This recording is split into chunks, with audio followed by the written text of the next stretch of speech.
보통 뭐 누구 욕도 하고 정치인 욕도 하고 뭐 세상도 욕하는데 한 번도 욕하신 적이 없어요. 그리고 지금 요즘 아버지 생각을 이렇게 보면은 아버지한테 제일 놀라운 거는 우리 아버지가 그냥 옛날에 연초제조창이라고 담배 회사 그냥 기능 공무원이셨어요. 그러니까 뭐 여유 있게 돈을 쓰실 기회가 없으셨죠. 근데 어렸을 때도 돈이 없어서 불편하다, 돈이 있었으면 좋겠다, 그런 말씀 하신 적이 없어요. 그냥 월급 봉투 딱 어머니한테 던지면은 뭐 집이 어떻게 됐든 아무 상관하지 않으시고 당신 산에 다니시고 정말로 신선같이 사셨어요. 근데 아버님이 올 초에 2달 고생하시고 돌아가셨어요. 40년 동안 병원 한번 안 가시다가 2달 전에 쓰러지셔서 병원에 모셨죠. 병원에 모셨는데 내가 우리 형제들한테 그랬어요. 우리 아버지 평생 자식만을 위해서 살았다, 가족만을 위해서 살았다, 오로지 정말로 사랑하는 가족을 위해서 투신하신 분이다. 우리 아버지 병간호 간병인한테 맡기지 말자. 우리가 사형제니까 우리가 모시자. 그래서 누나가 제일 위니까 누나가 이틀, 큰형 이틀, 둘째 형 이틀. 난 이제 장가 안 갔으니까 나는 하루. 그래서 우리 뭐 형제들은 전부 다 결혼하고 손자들이 전부 다 아들, 딸 이러니까 아이들이 다 돌아가면서 아버지 병간호를 했어요. 그야말로 자식들 품에서 돌아가셨죠. 자식들 품에서 돌아가셨어요. 근데 아버님이 이렇게 4월 10일 날 월요일 날 쓰러지셨는데 의사들이 심폐소생술 하겠느냐고 그랬을 때 우린 싫다고 그랬어요. 왜 마지막으로 돌아가시는 아버지 갈비뼈를 다 부러뜨려? 그 정도 쓰러졌으면은 87세에 그 정도 병이시면은 이제 돌아가실 때예요. 근데 많은 경우 돌아가실 때 심폐소생술 하게 돼 있어요. 근데 우리는 원하지 않았어요. 4자식 다. 그리고 아버님이 이 골수염이라는 이 병을 앓으셨는데 좀 많이 아프신 병이에요, 마지막에. 그래서 내가 아버지 원도 한도 없이 놔드렸어요. 모르핀. 왜 죽기 전에 아프면서 죽어야 돼? 그래서 조금만 아픈 기미만 보이면은 간호사한테 가갖고 놔달라고. 그래서 호스피스 병동에서 아플 때 진통제 놔드리는 거, 마지막 효도는 많이 놔드리는 거예요. 그래서 우리 아버지 돌아가시기 전에 원도 한도 없이 하고 가셨어요. 원도 한도 없이. 그 조금의 고통을 덜어주는 게 내가 보기에는 효도라는 생각이 들더라고요. 아버지 이렇게 쓰러졌을 때 생명 유지장치 하겠느냐고 의사들이 얘기를 하더라고요. 우리는 아무도 원하지 않았어요. 그냥 아버님 편안하게 보내드리고 싶다고. 왜? 우리 아버지는 참 행복하게 사셨어요. 자식들이 아버지를 너무너무 좋아하고 사랑하고. 그래서 뭐 효도를 뭐 원도 한도 없이 해드렸냐, 이럴 건 자신 있게 말씀 못 드리죠. 하지만 그래도 자식들이 아버지, 손자, 손녀들이 할아버지 너무너무 사랑했기 때문에 편안하게 보내드릴 수 있었어요. 제가 작년에 왠지 우리 아버님한테 용돈을 많이 드리고 싶더라고요. 평생 돈 한번 넉넉하게 써보시지 못한 아버지한테 용돈 많이 드려야 되겠다. 그래서 제가 작년에는 이제 외부 강의 한 달에 한 번 하면 한 번, 2번 하면 2번. 아버지가 무슨 돈을 이렇게 많이 주느냐고, 신부님. 아버지 원도 한도 없이 마음껏 써보시라고. 그래서 작년 한 해 내도 그전에는 조금씩 용돈 드리다 작년에는 그냥 막 이만큼씩 드렸어요. 아버지 원도 한도 없이 쓰시라고. 마음 안에 이런 마음이 있었어요. 한번 평생 마음껏 돈 한번 써보시지 못한 아버지 마음껏 돈 쓰시라고. 그랬다 뭐 1억을 드리거나 2억을 드린 게 아니야.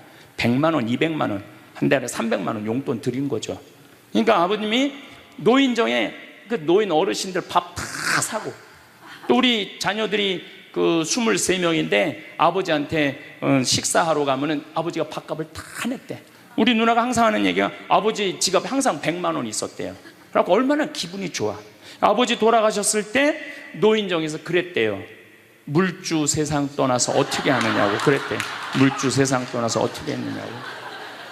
아버님이 1년 동안 원도 한도 없이 즐겁게 사시다가 세상 떠난 거예요. 저는 효도도 나중에 한다는 건 다 거짓말이야. 효도하려면 언제 해야 돼? 지금 해야 돼. 지금. 부모님한테 돌아가시고 난 다음에 땅을 치고 통곡하는 거 다 소용없어요. 그냥 내가 지금 할 수 있을 때 최선을 다해서 효도하는 게 크게 효도라는 생각이 들더라고요. 어쨌거나 아버님은 쓰러지신 날 당신 스스로 걸어서 화장실 가셨어요. 아침까지. 그리고 오후 1시에 쓰러지셨어요. 그래갖고 밤 10시 41분에 돌아가셨어요. 근데 제가 아버지한테 그랬어요. 아버지, 돌아가시려면은 오늘 돌아가셔야 된다고. 왜냐하면 그날이 성월요일이었거든요. 성화요일 날 돌아가시면은 장례미사를 못해요. 왜냐하면 성목요일 날은 장례미사를 못하게 돼 있어요. 성금요일, 토요일 다 장례미사 못해요. 그리고 예수부활 대축일 장례미사 못해요. 그리고 그 다음 월요일 날 장례를 해야 되는 거야. 의사 선생님은 오늘 내일 돌아가실 것 같다고 그러는데 내가 그랬어. 돌아가시려면 오늘 돌아가시라고. 내일 돌아가시지 말고. 근데 딱 10시 41분에 돌아가셨어요. 그래서 성수요일 날 아버님 장례 미사를 하는데 우리 수원교구에 주교님 4분이 다 오셨어. 얼마나 그게 영광스러워요. 주교님이 4분이나 오셨으니까. 왜냐하면 성주관이니까 주교님들이 외국에 아무도 안 나가시고 교구청에 다 계셨던 거야. 얼마나 좋아요. 주교님 4분이 다 오셔서 미사를 봉헌해 주시니 얼마나 축복된 아버지예요. 또 신부님들이 많이 오셔갖고 그 성당에 수원 정작 꽃매 성당인데 꽤 그래도 큰 성당인데 신부님들이 꽉 차갖고 젊은 신부들이 지하에서 미사를 봉헌했다는 거예요. 그것처럼 축복이 어디 있어요. 그냥 하루라도 더 살라고 용 쓰다가 화요일 날 돌아가셨으면은 7일장 하는 거예요. 7일장. 하루라도 더 살라고 용을 쓰셨으면은. 근데 우리 아버지는 정말로 살아있을 때도 나한테 행복을 주시는데 떠나실 때도 행복하게 떠나시더라고요. 여러분들도 마찬가지예요. 여러분들도 살아있을 때도 행복하게 사시고 죽을 때도 행복하게 죽으세요. 괜히 안 죽으려고 이렇게 용 쓰고 저렇게 용 쓰다가 누워서 10년 동안 똥오줌 싸기 시작하면요, 그때부터는요 지옥이야. 지옥. 여러분들은 제일 좋은 거는 자다가 주무시다가 죽는 거예요.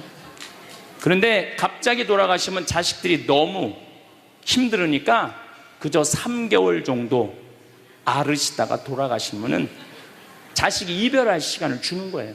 자식이 이별할 시간 주는데 3개월이 넘었으면 그때부터 우리 아버지 언제 죽나. 내가 며칠 전에 들은 얘기예요. 멀쩡한 집에 딸 둘이 무당한테 가갖고 그랬대요. 우리 엄마 언제 죽느냐고. 그래서 무당이 그랬대요.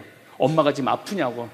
안 아픈데 너무 건강한데 우리를 너무 힘들게 해갖고 언제 죽는지 너무 궁금해서 와봤다고. 이게 부모 자식지간의 일이야. 부모 자식지간의 일이야.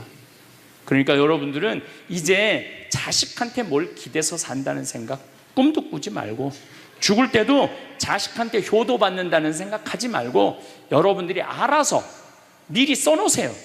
저도 아버님을 보내드리면서 굉장히 슬펐죠. 하지만은 우리 아버지 너무너무 열심히 사셨고 마지막에 우리 주교님들, 우리 사제들, 또 수많은 교우들이 기도 속에서 저는 아버지 하늘나라로 갔다고 생각을 해요.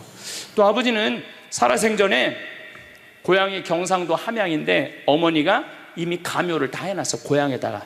근데 아버지는 고향에 가기 싫다는 거예요. 어머니는 고향에 가고 싶고 죽으면은. 그래서 아버지는 나는 고향에 안 가. 어머니 왜 안 가냐고, 그 고향에 그 좋은 산소 써놓고. 그래서 맨날 두 분이 간다 안 간다 그러시더라고요. 난 그 얘기를 들을 때마다 참 웃기더라고요.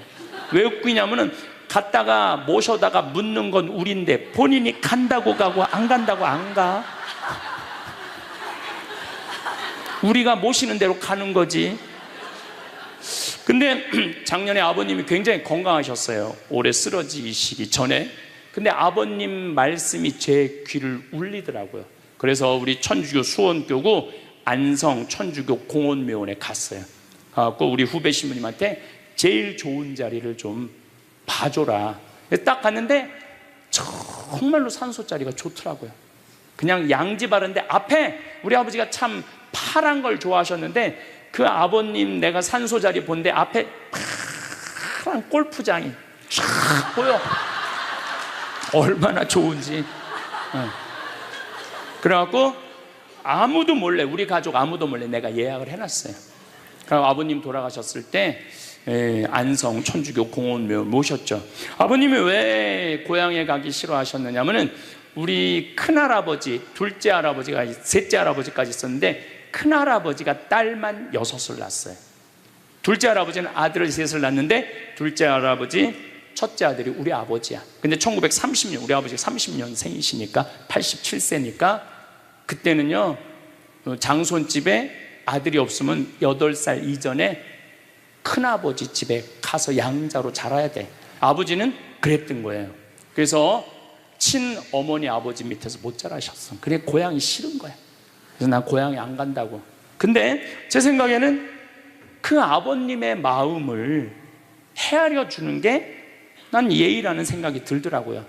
그래서 아버님 원하는 대로 안성에 모셨는데 얼마나 좋은지 몰라요. 어제도 갔다 왔어요.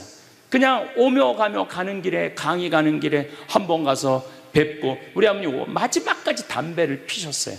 그것 때문에 돌아가신 거지만은, 그래갖고 어제도 담배 한 대 탁 물려드렸어요. 피시라고. 갈 때마다 담배를 한 대씩 물려드리세요. 무슨 얘기냐면 부모하고 자식은 살아서도 좋고 죽어서도 좋아야 돼. 그런데 부모님이 10년 동안 똥오줌 싸고 치매 걸려갖고 지겨워. 부모님 찾아오지도 않았어. 그래갖고 부모님이 돌아가셨어. 그럼 자식이 땅을 치고 불효한 것에 대해서 울면서 통곡해. 그리고 돌아가셨는데도 부모님 먼 데다 모셔놔갖고 1년에 한 번, 2년에 한 번 가고, 살아서도 안 좋고 죽어서도 안 좋은 거예요. 그러니까 여러분들은 살아서도 좋고 죽어서도 좋은 부모 자식 관계를 유지하려면 죽음에 대해서 생각을 많이 하셔야 돼. 죽음에 대해서. 근데 이제 아버님 돌아가셨는데 딱 화요일 하루 장례를 했는데 조문객들이 얼마나 많이 왔는지 밥을 7번을 했대요. 보통 장례 밥 1번 한대. 근데 밥을 7번 했대. 우리 형님 둘도 나만 활동을 많이 하는 게 아니라 형님 둘도 어마어마하게 친구가 많더라고 보니까. 우리 누님도 그렇고. 그러니까 그냥 1000명 이상이 조문객이 왔으니까 조의금도 굉장히 많이 들어왔다는 얘기죠. 조의금도. 근데 내가 그 조의금을 싹 모아서 평창으로 갖고 왔어요. 우리 형제들은 조의금을 구경도 못했어요. 제가 왜 그걸 싹 모아서 갖고 왔느냐 하면은, 내가 본당 신부 때 장례 식장에 교우들 초상 남은 가면은 상주가 안 나와. 그 왜 안 나오냐 그랬더니 저기 지금 방에 들어가고 조의금 갖고 싸운다는 거야. 네가 더 가질 거냐 내가 더 가질 거냐. 어쨌거나 하여튼 아버님 그 조의금을 싹 갖고 왔어요. 평창에. 그래갖고 내가 우리 형제들한테 얘기했어요. 아버님 돌아가신 조의금은 어린아이를 위해서 쓸 거고, 어머님이 돌아가신 조의금은 노인분들을 위해서 쓸 거다. 그래서 이번에 잠비아에 어린이 고아원 짓는데 아버님 조의금 보냈어요. 또 빈센트 병원에서 이번에 20명을 수술을 해줬는데 그 중에 2명 아버님 조의금으로 또 수술도 해주고, 아직도 많이 남아있어. 아직도. 이제는 여러분들 떠날 때 자식한테 주고 떠나지 마세요. 세상에 주고 떠나세요. 어떤 세상에? 어렵고 힘들고 고통받는 사람들한테 주고 떠나세요. 그리고 미국이나 유럽은 보통 할머니들이 다 나 조의금 어디다 보내라, 어느 수도원에 보내라, 어느 고아원에 보내라, 어느 장애시설에 보내라, 다 그런다는 거예요. 대한민국 사람들만 죽을 때까지 이기적으로 죽는 거예요. 살아서도 이기적으로 살고 죽을 때도 이기적으로 죽는 거예요. 그래서 하여튼 우리 형제들은 조의금 구경도 못했어. 대신 내가 우리 형제들한테 보내준 선물이 있어요. 조의금 명단은 다 보내줬어. 타이프 쳐갖고. 갚아야 될 거 아니야. 갚아야 될 거 아니야. 그 엘리자베스 퀴를러 로스라는 호스피스, 유명한 시카고 대학의 호스피스 박사가 있어요. 이분은 2,500명 죽었다 살아난 사람들, 죽었다 살아난 사람들 여러분들 많은 거 아시죠? 왜 죽었다 살아난 사람들이 많아요? 심폐소생술 때문에. 의술이 좋아갖고 죽었다 다시 살아난 사람들 2,500명을 조사를 해봤어. 근데 죽었다 살아난 사람들의 경험, 하늘나라에 대한 경험을 얘기를 들어보니까 너무 평온하고 너무 행복하다는 거예요. 그리고 죽으면은 바로 몸에 빠져나가서 자기를 본대요. 자기를. 그래갖고 여러분들, 죽은 사람들 그 주위에서 이 친지들이 하는 말이 다 들린대. 그 몇 분 동안, 하늘나라 올라가기 전에 몇 분 동안은. 그러니까 절대 죽은 사람한테 그렇게 살더니 참 잘 죽었다 그런 소리 하면 안 된다는 거예요. 끝까지 좋은 소리를 해야 된다는 거예요. 사랑한다, 고맙다, 하느님 품으로 가라, 예수님, 마리아, 요셉한테 가라, 정말로 기도해 줄 테니까, 이렇게 말해야지. 그렇게 우리를 괴롭히더니 이렇게 죽는다고, 정말로 지옥에 갈 사람이라고 이렇게 말하면은 다 영원히 듣는다는 거예요. 그리고 죽었다 살아난 사람들의 아주 기가 막힌 얘기는, 안 못 보는 사람은 죽으면 다 보인다는 거예요. 눈이 다 보인다는 거예요. 그게 그냥 하는 게 아니라 다시 살아 돌아와서 아무것도 못 봐. 근데 의사가 무슨 반지를 어떻게 꼈고, 이 병원이 어떻게 생겼고, 누가 어느 자리에 있습니까지 다 아는 거야. 죽었다가 죽으면은 눈이 보이는 거야. 다리 없는 사람은 자기 다리가 있다는 거예요. 듣지 못하는 사람은 듣고, 아픈 사람은 아픈 부위가 다 없어진다는 거야. 그러니까 여러분들 지금 살아있으면서 몸에 허리도, 아까 할아버지 한 분 안수해달라고 그래갖고 허리가 막 이렇게 구부러진 사람 죽으면 딱 펴진다는 얘기예요. 그러니까 완전히 사도 바오로의 말씀처럼 새로운 모습으로 변하는 거야. 죽으면 끝이 아니야. 하느님께로 가는 여행의 시작이에요.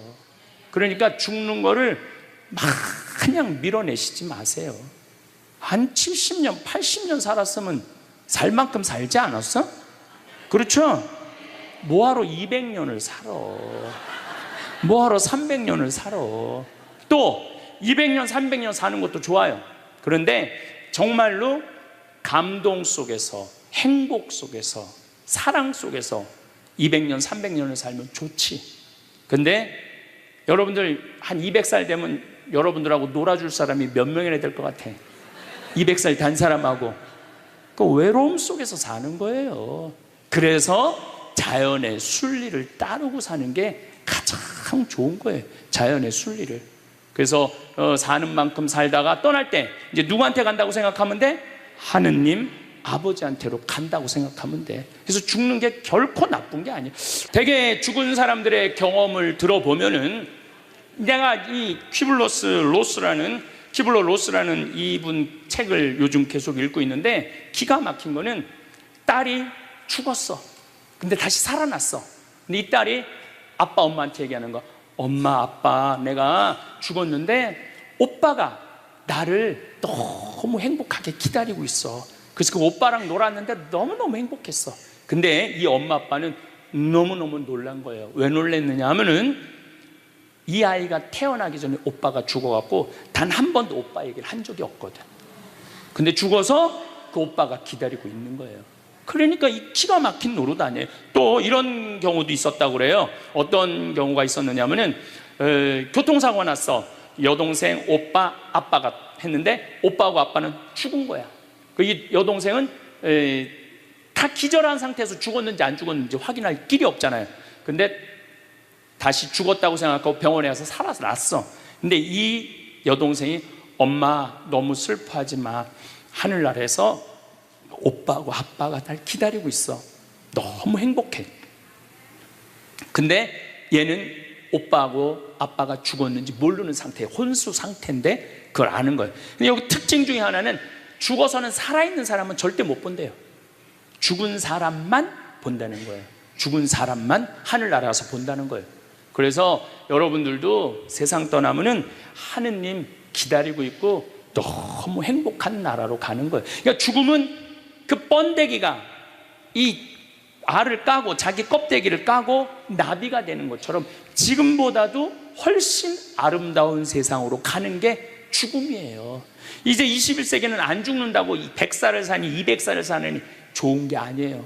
100살, 200살 동안 불면증, 우울증, 미움, 분노, 외로움, 심심함으로 사는 것보다 그냥 한 70, 87세까지 살다가 죽어갖고 행복하게 먼저 떠난 사람들하고 하느님 품에서 행복하게 사는 게 좋죠. 그래서 여러분들 이제 행복하게 살다가 행복하게 떠나셔야 돼. 그리고 제가 늘 말씀드리지만 나중에 행복하지 마세요. 언제 행복해? 지금 행복하세요. 지금.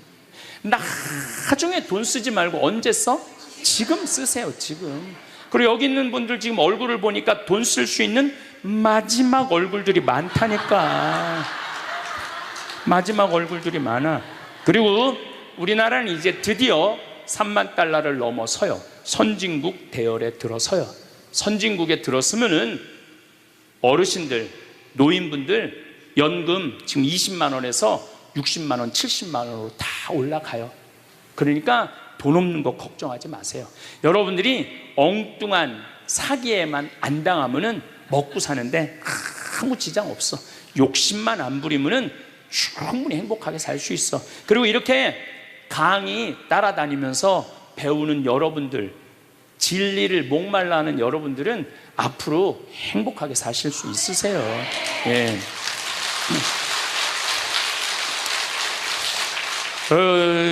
인생의 주인공은 나야. 내 자식이 아니고 내 남편이 아니고 내 아내가 아니야. 내 행복은 누가 책임지느냐면 내가 책임지는 거야. 내가 지금 불행한 거는 남편 탓도 아니고 자식 탓도 아니고 누구 탓이야? 내 탓이야. 왜? 나를 위해서 쓰는 법을 배운 적이 없어. 나를 위해서 버는 법은 배웠는데 쓰는 법을 배운 적이 없어. 본인들을 위해서 쓰세요. 자, 1960년대 70년대는 열심히 살아야 돼. 너 정말로 아끼고 살아야 돼. 가난했을 때 얘기예요. 이제 3만 달러가 넘었을 때는 이제는 재밌게 살고 행복하게 살고 의미 있게 살고 나누고 살아야 돼. 언어가 이제는 바뀌어야 돼. 여러분들, 저는 우리 지금 대한민국이 이 변화, 제가 변화의 도전이라는 주제로 강의를 하지만 이 변화되는 세상에 생각을 바꿔야 돼요. 이제 지금 기업의 0.3%가 우리나라 총이익의 50%를 갖고 있대요. 그러면 그 0.3% 되는 대기업가들이 다 가난한 사람을 위해서, 나라를 위해서 세금을 내놔야 돼요. 이 시대는 이제 로봇가 자리 다 뺏어가고 사이버 인간이 다 뺏어가고 우리는 어떻게 살아, 인간은? 그래서 이 정치가 중요한 거예요. 21세기는. 제가 지금 변화의 도전이라는 주제로 강의를 하고 있습니다. 지금은 4차 산업혁명 시대에 들어서고 있다고 그래요. 4차 산업이라는 건 뭐냐면은 인공지능, 로봇, DNA 조작, 이런 이 완전히 새로운 세상이 펼쳐지고 있죠. 지금 1940년도에 태어나신 분들, 1940년대 1940년에서 49년 사이에 태어나신 분들 손 들어보세요. 이분들이 제일 복잡한 세상 속에서 살아가는 거예요. 이게 너무 세상이 변하는 걸 다 노리고 살아가는 분들이 지금 1940년서부터 50년, 1950년, 60년에 태어난 분들이 2차 산업, 3차 산업, 심지어 4차 산업 시대까지 살고 있는 거예요. 1941년에 이제 내일 모레겠네요. 12월 8일 날 일본이 진주만을 습격을 해요. 그거를 여러분들은 무슨 전쟁으로 들었느냐면 대동아 전쟁으로 들었어요. 그거는 일본 입장이고, 일본이 대동아 전쟁이지 우리는 아무 상관없어요. 근데 우리는 대동아 전쟁에 내가 그때 고생했다고 그러는데 그건 일본의 속국의 입장이야. 그러니까 그 대동아 전쟁이라는 말 우리 쓰지 말아야 돼. 태평양 전쟁이겠지. 미국하고 일본하고 한 전쟁. 그 태평양 전쟁 속에서 태어나갖고 고생이란 고생한 다음 분들이 지금 70대예요. 그 전쟁 끝나고 좀 나은 줄 알았더니 6.25가 또 터졌네. 그래갖고 또 피난 가고 또 일사후퇴 겪으면서 고통 겪고, 전쟁 끝나고 난 다음에는 우리나라가 아프리카에 있는 웬만한 나라들보다 못 살았어요. 아프리카에 있는 웬만한 나라보다 못 살았어. 전쟁 끝나고 난 다음에 정말로 허리띠 졸라 매가면서 잘 살아보자고, 우리도 한번 잘 살아보자고. 그래갖고 너무 가난한 나라에서 올해 우리가 3만 달러를 넘었을 거라고 그래요. 3만 달러를 넘었으면은 드디어 선진국에 들어서는 거예요. 가장 가난한 나라에서 선진국까지 변화를 여러분들은 경험하고 계신 거예요. 그러니까 여러분들은 너무나 혼란스러운 세상 속에서 이날 이때까지 헤쳐 나오고 계신 거예요. 근데 문제는 이제 2020년부터 펼쳐질 4차 산업 시대, 이것까지 살아야 되니까 얼마나 복잡해. 이것까지 살아야 되니까 그냥 중간에 살다가 죽으면은 이 꼴 저 꼴 안 보고 그냥 좋은데, 아니 안 죽으면서 지금 70대 후반 되신 분들 앞으로 보통 20년 정도 더 사실 거예요. 70년대 후반 되신 분들. 근데 60대 되신 분들은 120살까지 거의 살 거예요. 지금 60대 되신 분들은. 그리고 재수 없는 60대들은 200살까지 살 거예요. 200살까지. 재수 없는 60대들은. 그 이야기를 제가 오늘 하려고 그러는 거예요. 자, 제가 한 10년 전에 평화방송에 이런 강의를 했었어요. 아마 또 평화방송에서 계속 틀어주니까 그 내용이 나올 거예요. 10년 전에 한 얘기예요. 앞으로 2020년이 되기 시작하면은 인간은 세 종류로 나눠질 것이다. DNA 조작 인간. 이제 DNA를 조작할 수가 있어요. 우리가 눈을 밝게 할 수도 있고, 귀를 잘 들리게 할 수도 있고, 근육이 완전히 이 아놀드 슈왈거네처럼 근육이 막 이렇게 튀어나오게 할 수도 있어요. 운동 안 해도 DNA 조작 인간. 옛날에는 DNA를 한번 내가 DNA가 어떤지 검사하려고 그러면은 2억 내지 3억이 들었어. 그런데 지금은 내 DNA를 검사하는데 얼마면 검사할 수 있냐면 5만 원이면 검사할 수 있어요. 5만 원이면. 세상이 엄청 변한 거예요. 그래서 이제는 지금 태어나는 아이들은 이제 아파서 병원 가는 일은 거의 없을 거예요. 미리 병원에서 전화를 해요. 너 요때쯤 심장마비가 올 DNA가 있다. 와서 고쳐라. 그럼 DNA 조작만 하면 심장마비가 넘어가는 거예요. 그러니까 안젤리나 졸리라는 미국의 영화 배우가 있어요. 2010년에 유방을 잘랐어요. 왜냐하면 DNA 검사를 해보니까 언니도 그렇고 엄마도 그렇고 본인도 걸릴 확률이 있는 거예요. 그러니까 미리 병을 예방을 하는 시대가 오는 거예요. 그게 DNA 조작 인간이에요. 근데 우리 교회는 그런 걸 절대 허락하지 않죠. 절대 허락하지 않는데 절대 현대인들은 할 거라는 거예요. 그 다음에 두 번째 인간은 어떤 인간이냐면 사이버 인간, 기계 인간이에요. 인공지능 로봇 인간. 그래갖고 이 인공지능 로봇 인간이 나오면은 안 그래도 1940년서부터 지금까지 복잡 다단한 세상을 살아왔는데 이제 로봇하고 같이 살게 되는 세상이 이제 곧 되는 거죠. 그리고 이제 세 번째 인간은 오리지널 인간. 여러분들, 저나 여러분들. 근데 누가 제일 떨어지느냐? 오리지널 인간이 제일 떨어질 거예요.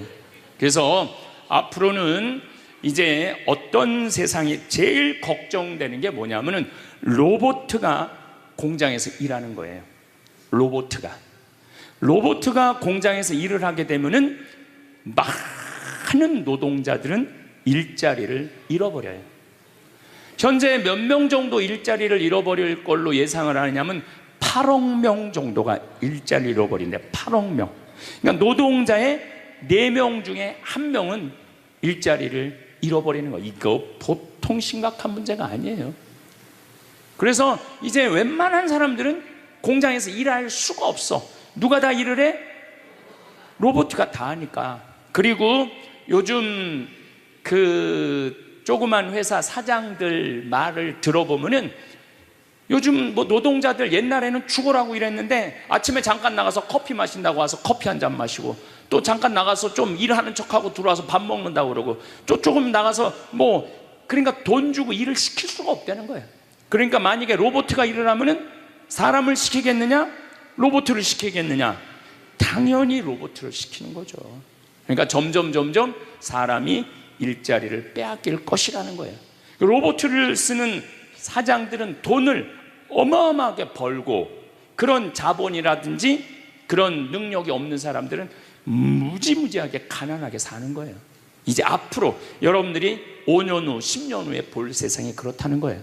그래서 요즘 세계적으로는 어떤 정치적인 시도를 하느냐면은 그럼 일자리 없는 사람들은 먹고 살아야 될 거 아니야. 사람인데. 그래서 로봇한테 세금을 매기는 거예요. 그래갖고 로봇가 만약에 일을 하면은 저 로봇한테 100만 원 세금을 매기는 거야. 그 로봇한테. 그래갖고 그 100만 원을 누구한테 줘? 일 못하는 사람한테 주는 거예요. 그게 기초생활 수급이라는 거예요. 기초생활 수급. 그러니까 기초생활 수급을 이제는 뭐 10만 명, 100만 명이 받는 게 아니라 8억 명, 10억 명이 받는 세상. 그러니까 이제 앞으로 미래에 펼쳐질 세상은 지금 생각하는 거라고 너무 다른 세상이 되는 거예요. 두 번째는 어떤 세상이 오느냐면 로봇하고 공존하는 세상. 벌써 초등학교는 선생님이 공부를 가르치지 않고 로봇가 학생들한테 공부를 가르치는 학교가 나왔어요. 로봇가 애들한테 수학을 가르치고 영어를 가르치는 거예요. 발음도 훨씬 좋고. 그리고 이 로봇의 장점은 뭐냐면은 차별하지 않아. 로봇은 얘가 뭐 부잣집 아들이든지 얘가 공부를 못하든지 잘하든지 차별하지 않는 거예요. 그리고 웬만한 선생님보다 훨씬 잘 가르친다는 거예요. 그러니까 이제는 로봇가 교사가 되는 그런 시대가 온 거예요. 또 이제는 앞으로는 무슨 세상이 될 거냐면 어린아이들 돌보는 보모가 누가 돌보느냐면 로봇가 돌보는 거예요. 나 동화책 읽어줘. 그럼 엄마는 나 바빠 짜증나. 아이 너 잠이나 자. 이런데 보모 로봇은 나 동화책 읽어주면 아주 부드러운 소리로 짜증 한번 안 부리고. 그러니까 애가 엄마를 좋아하는 것보다는 누구를 더 좋아해? 로봇 보모를 더 좋아하는 거야. 나 엄마 필요 없다고. 이거 정말 우스갯소리가 아니라요 진짜 벌어질 일이에요. 또 이제 로봇은 아내가 중풍이 걸렸어. 그래서 움직이질 못해. 그럼 누가 병간호를 운동을 도와주느냐면 로봇가 도와줘요. 근데 이 로봇은 완전히 제가 지난번 강의 때도 얘기했지만은 록시라고 5가지를 고를 수 있다고 그래요. 피부색, 키, 성격, 이런 걸 고를 수가 있대. 그러니까 까칠한 여자, 부드러운 여자. 뭐 내가 까칠한 여자 좋아하면 성격 까칠한 로봇을 고르면 되는 거야. 근데 문제는 아내가 아파. 남편은 나가서 돈 벌어야 돼. 그래서 로봇을 하나 도우미 로봇을 했어. 근데 이 로봇은 아내를 너무 따뜻하게 해주는 거야. 그러니까 아내는 자꾸 남편한테 실망하는 거야. 자기 힘들다고 들어가서 자고. 근데 로봇은 나 좀 주물러 달라 그러면 언제든지 와서 주물러 주잖아요. 그러니까 남편한테 당신 나 필요 없다고, 나 이혼하고 싶다고. 그러니까 로봇하고 사람하고 혼동하는 세상이 오는 거예요. 로봇하고 사람하고. 그리고 더욱 2040년이 되면은 이 로봇가 감정까지 느껴. 사랑까지 할 수 있다는 거예요. 사랑까지. 아내 역할을 다 할 수 있는 세상이 온다는 거예요. 저 신부님 너무 앞서 나가는 거 아니야. 앞서 나가는 거 아니에요. 지금 미래 과학자들은 다 그런 세상이 온다고. 근데 이게 먼 미래가 아니라 바로 코앞에 와 있다는 거예요. 바로 코앞에 와 있다는 거예요. 3D 프린터기로 콩팥 만들 수 있어요. 간 만들 수 있어요. 요즘 시도하는 건 심장까지 만들어 갖고, 이제 앞으로는 이제 여러분들이 이제 한 90살쯤 되면은 85살쯤 돼도 그럴지 몰라. 생일날 아버지 이번 생일에 아버지 간 좀 갈아드릴게요. 그래갖고 간 갈아주고, 내년에는 심장 갈아드릴게요. 심장 갈아주고. 그런 세상이 올 가능성이 굉장히 많아요. 그럴 세상이. 참 이게 오래 사는 게 2045년까지만 살면은 안 죽는다는 거예요. 2045년. 그러니까 내가 80살까지만 나도 살면 어떻게든지 버티면은 안 죽을 수 있다는 거. 80살까지만.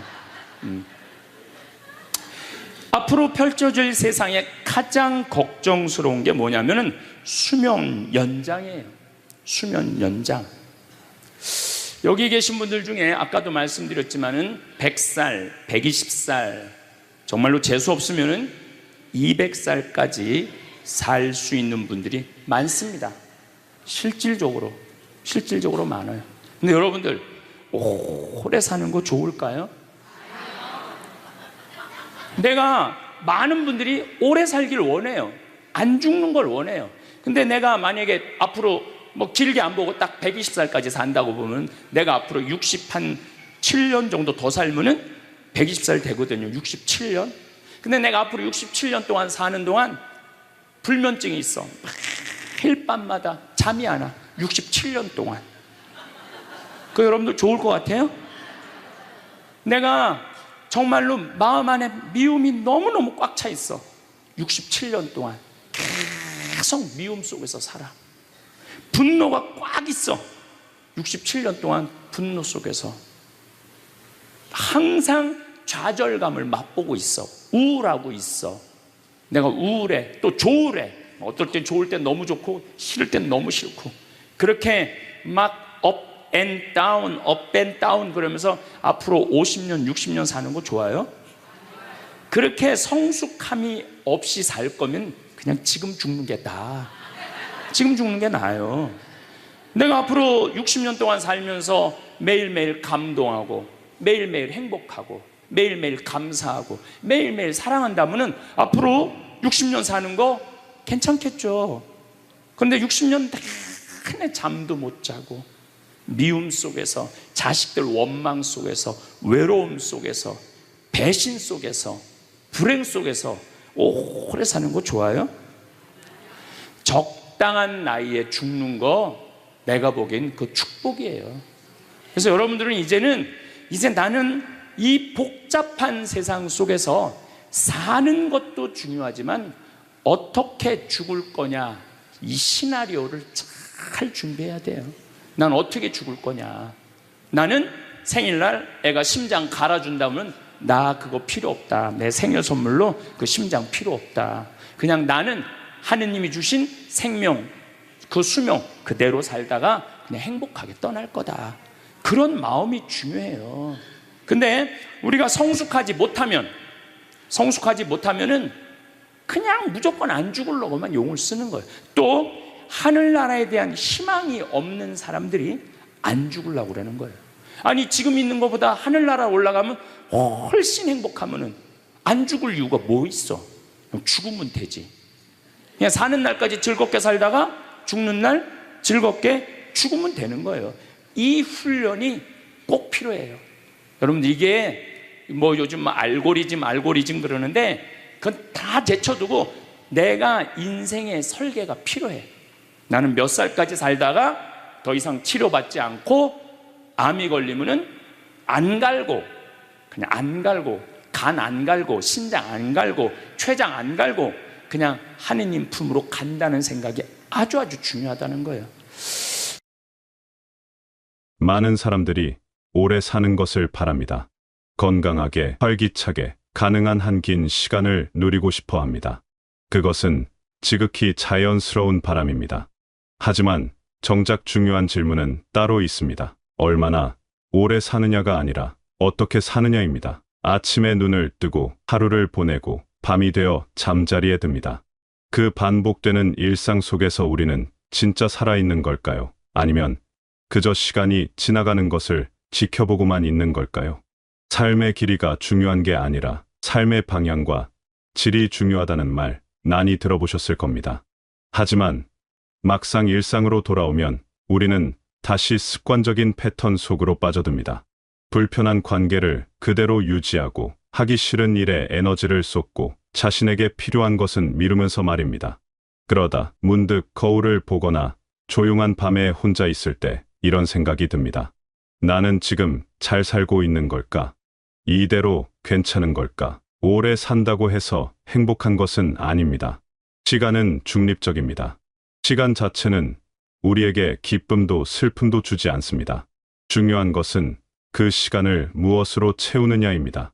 건강하게 오래 살아도 마음이 불안하고 초조하다면, 주변 사람들과의 관계가 껄끄럽고 불편하다면, 자신을 돌보지 못하고 늘 남의 눈치만 보며 산다면 그 긴 시간이 과연 축복일까요?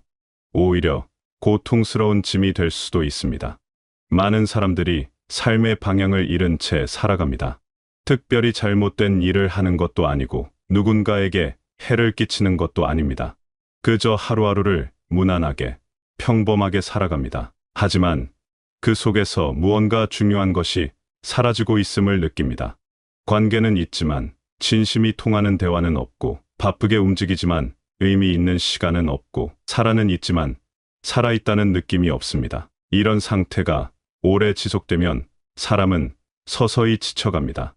몸은 멀쩡한데 마음이 무너지고, 겉으로는 괜찮은 척하지만 속으로는 공허함을 느낍니다. 문제는 이런 상태가 어느 날 갑자기 찾아오는 게 아니라는 점입니다. 아주 천천히 조금씩 눈치채지 못하는 사이에 우리 안으로 스며듭니다. 어제와 오늘이 크게 다르지 않고 오늘과 내일도 비슷할 거라 생각하며 살다 보면 어느새 삶의 중심을 잃어버립니다. 무엇이 나를 행복하게 하는지, 무엇이 나에게 진짜 중요한지, 나는 어떤 사람이고 싶은지, 그런 질문들을 하지 않게 됩니다. 그냥 흘러가는 대로 살아갑니다. 그렇게 시간은 흐르고 어느 날 문득 뒤돌아보면 허전함만 남습니다. 그렇다면 어떻게 살아야 할까요? 무엇이 삶을 의미 있게 만들까요? 거창한 성취나 특별한 경험이 필요한 것은 아닙니다. 오히려 일상 속 작은 것들이 삶의 질을 결정합니다. 그 중에서도 가장 중요한 것은 관계입니다. 우리는 혼자 살 수 없습니다. 사람은 사람 속에서 살아갑니다. 하지만 모든 관계가 다 좋은 것은 아닙니다. 어떤 관계는 우리에게 힘을 주지만 어떤 관계는 우리를 지치게 합니다. 좋은 관계란 무엇일까요? 자주 만나는 것도 오랜 시간을 함께하는 것도 아닙니다. 함께 있을 때 편안하고 서로의 존재가 부담이 아니라 위안이 되는 관계입니다. 굳이 말하지 않아도 이해받는 느낌, 있는 그대로의 나를 받아들여주는 사람, 그런 관계가 우리를 살게 합니다. 반대로 늘 긴장하게 만드는 관계, 자꾸만 비교하게 되는 관계, 만나고 나면 오히려 기운이 빠지는 관계라면 그것은 우리에게 독이 됩니다. 관계에서 중요한 것은 거리입니다. 너무 가까우면 숨이 막히고 너무 멀면 외롭습니다. 적당한 거리를 유지하는 것, 그것이 관계를 오래 지속하는 비결입니다. 모든 사람과 친하게 지낼 필요도 없고 모든 관계를 지켜야 하는 것도 아닙니다. 나에게 좋은 영향을 주는 사람, 함께 있으면 마음이 편한 사람, 그런 사람들과의 관계에 집중하는 것이 현명합니다. 나머지는 조용히 거리를 두어도 괜찮습니다. 그것이 나쁜 것이 아닙니다. 오히려 나를 지키는 일입니다. 두 번째로 중요한 것은 자기 돌봄입니다.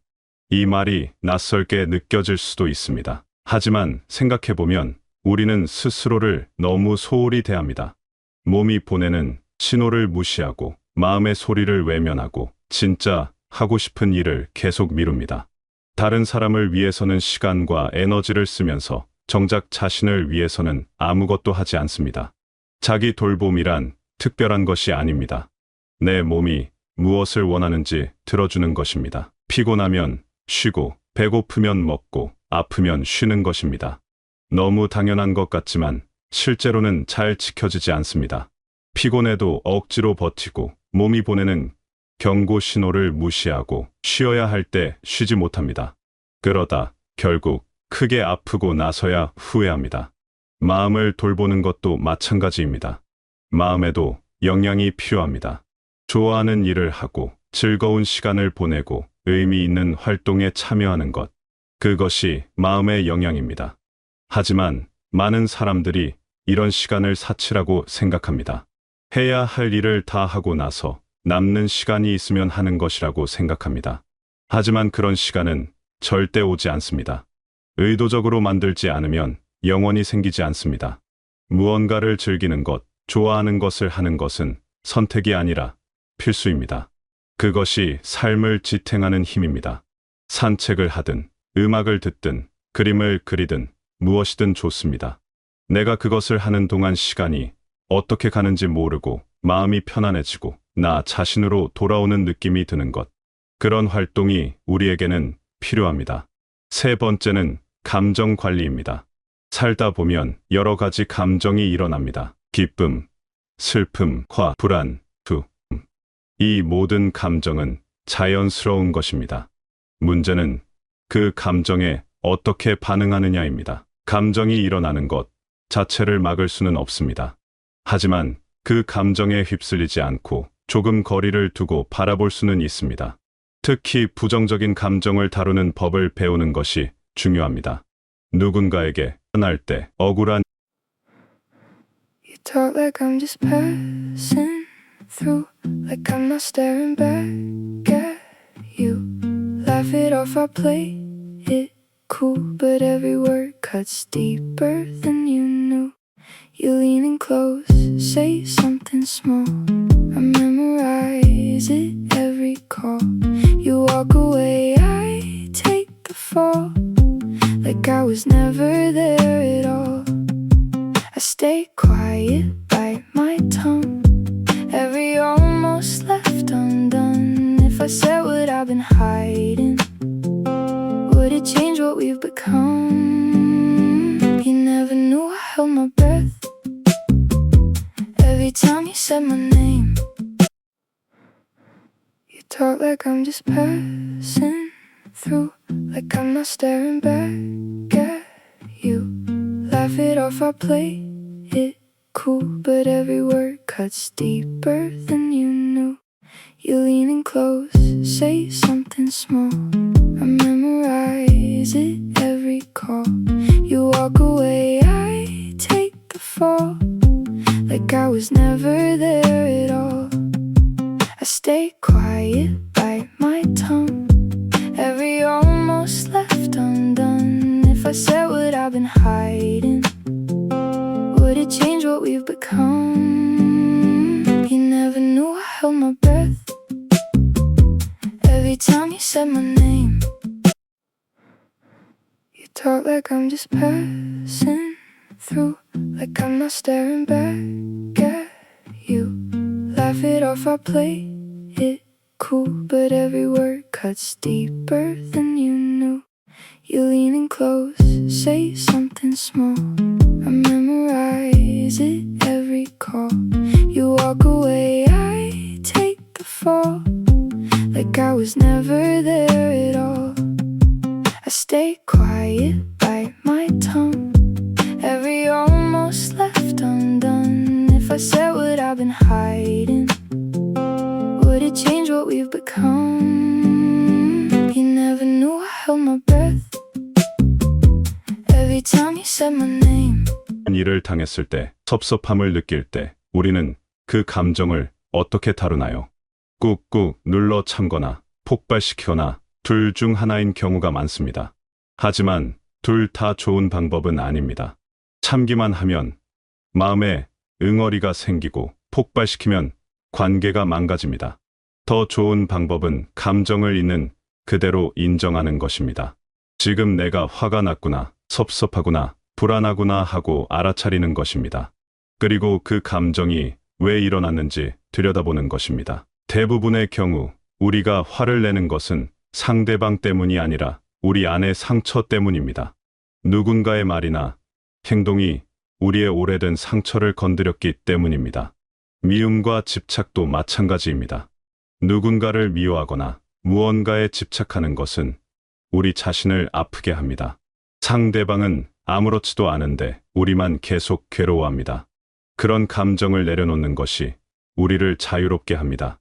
용서하는 것은 상대방을 위한 것이 아니라 나를 위한 것입니다. 평온을 선택하는 것, 더 이상 그 감정에 에너지를 쓰지 않기로 결정하는 것, 그것이 진짜 힘입니다. 이런 이야기들을 듣고 나면 이렇게 생각할 수도 있습니다. 그래, 맞는 말이야. 하지만 어떻게 하지? 이론은 알겠는데 실천이 어렵다고 말입니다. 맞습니다. 알고 있는 것과 실천하는 것은 다릅니다. 하지만 거창한 변화를 시도할 필요는 없습니다. 작은 것부터 시작하면 됩니다. 예를 들어 하루에 딱 5분만 걸어보는 것은 어떨까요? 집 앞을 천천히 한 바퀴 도는 것만으로도 충분합니다. 걸으면서 주변을 둘러보고 바람을 느끼고 하늘을 보는 것, 그것만으로도 마음이 조금 달라집니다. 몸을 움직이면 마음도 움직입니다. 갇혀있던 생각들이 풀리고 답답했던 마음이 조금 가벼워집니다. 스스로에게 작은 선물을 하는 것도 좋습니다. 비싼 것일 필요는 없습니다. 좋아하는 간식을 샀거나 예쁜 꽃 한 송이를 사서 집에 두거나 좋아하는 음악을 들으며 여유를 가지는 것. 그런 작은 것들이 우리를 돌보는 방법입니다. 나를 위해 무언가를 한다는 것, 내가 나에게 관심을 가진다는 것, 그것이 자기 사랑의 시작입니다.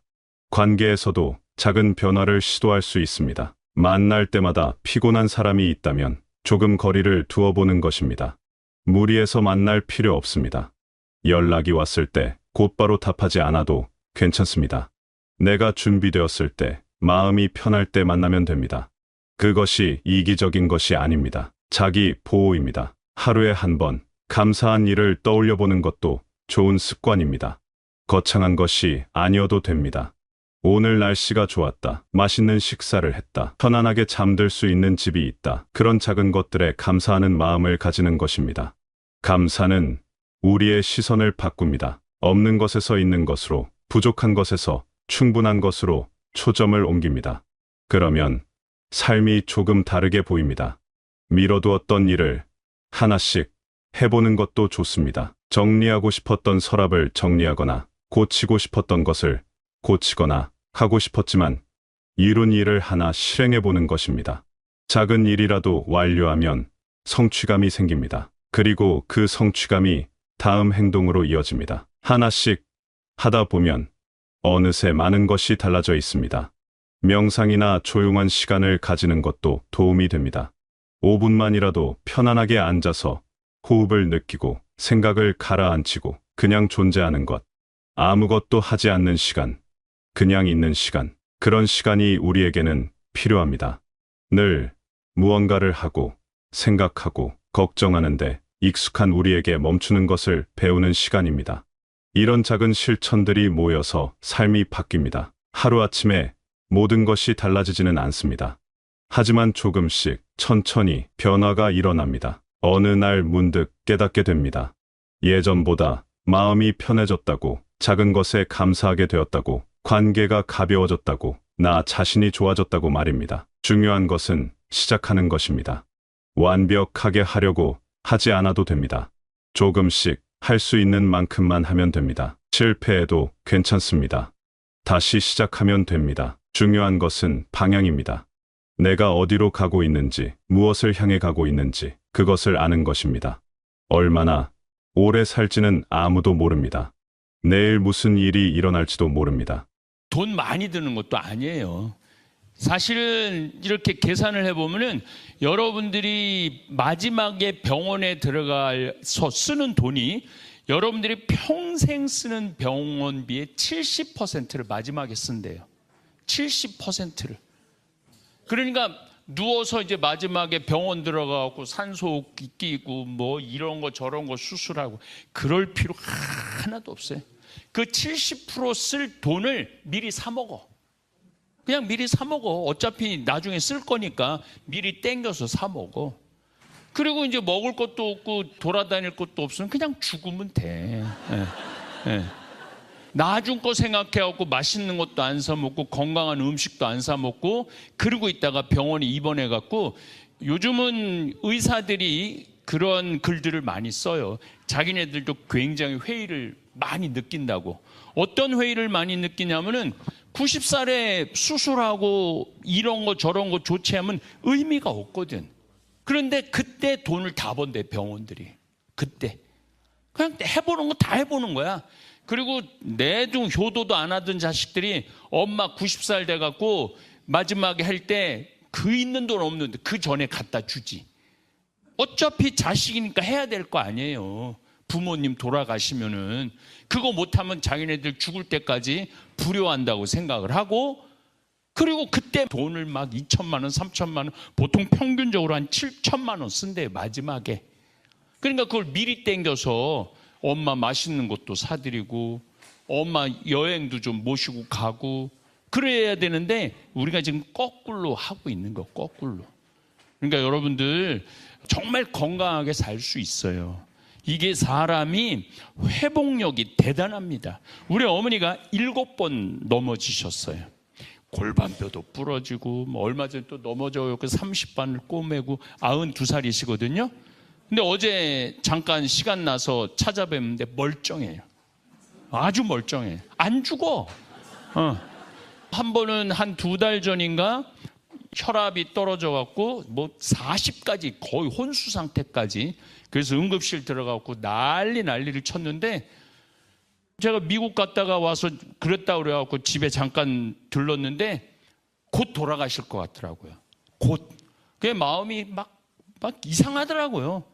그런데 어제 보니까 또 아들 온다고 싹 염색하고 얼마나 깨끗하게 목욕 싹 하고 아들이 목욕까지 다 시켜줬어, 둘째 아들이. 그리고 앉아있는데 살이 포동포동 올랐더라고요.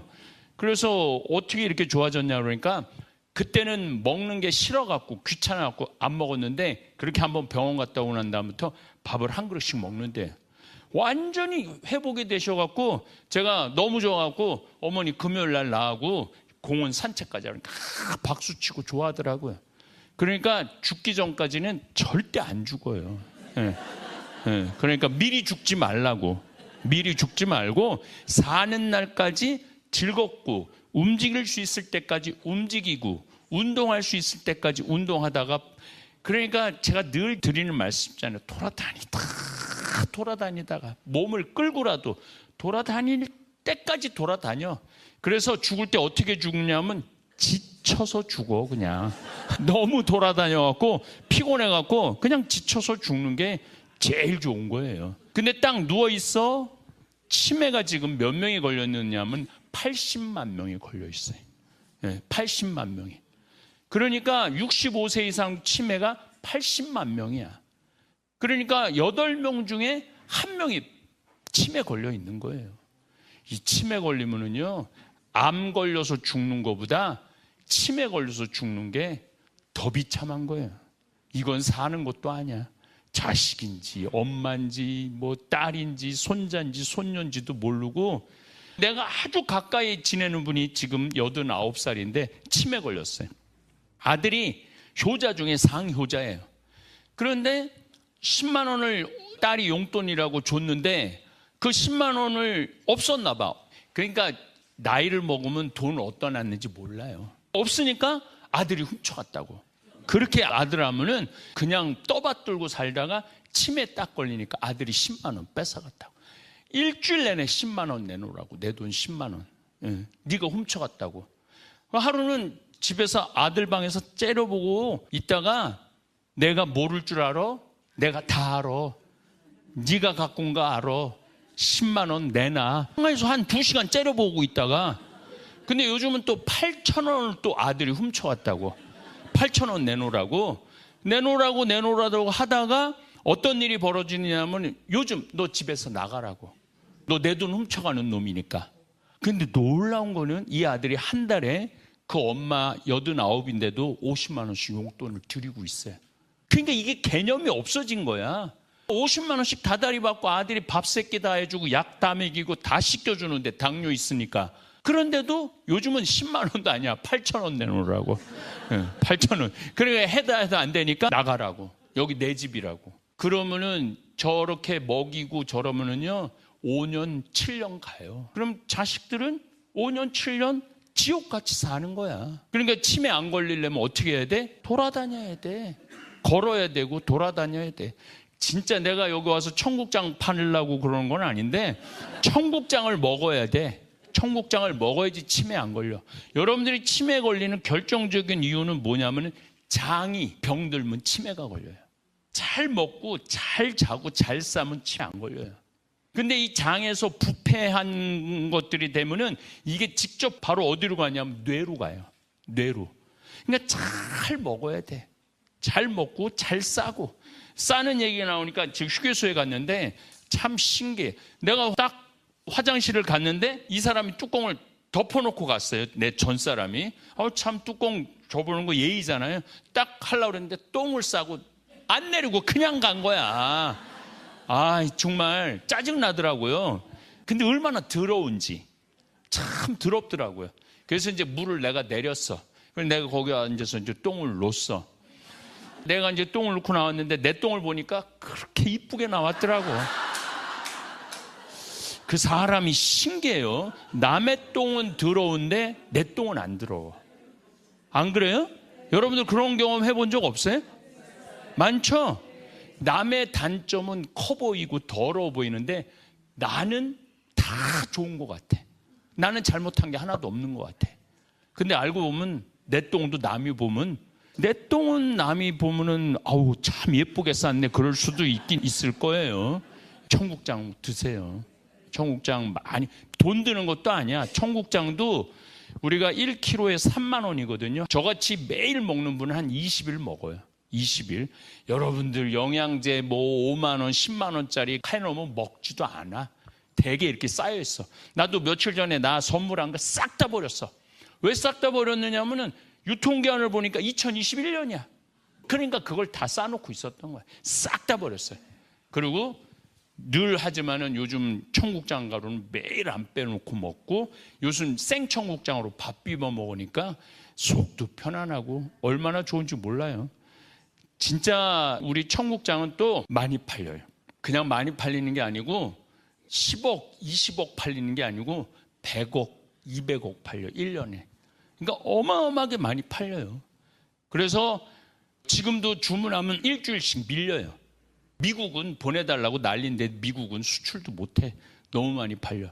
그러니까 먹어보니까 너무 좋거든. 너무 좋으니까 선전을 하게 됐네. 그래서 신부도 마찬가지예요. 신부도 제가 한 10년 정도 한국에서 사제 생활하면서 한 10년 정도 지나고 나니까 한국이 너무 잘 사는 거예요. 한국은 정말 잘 살아요. 여러분들은 지금 거의 왕비처럼 살고 있는 거예요. 왕비처럼 살고 있는 거예요. 여러분들 집에 아들들이 차들 다 있죠?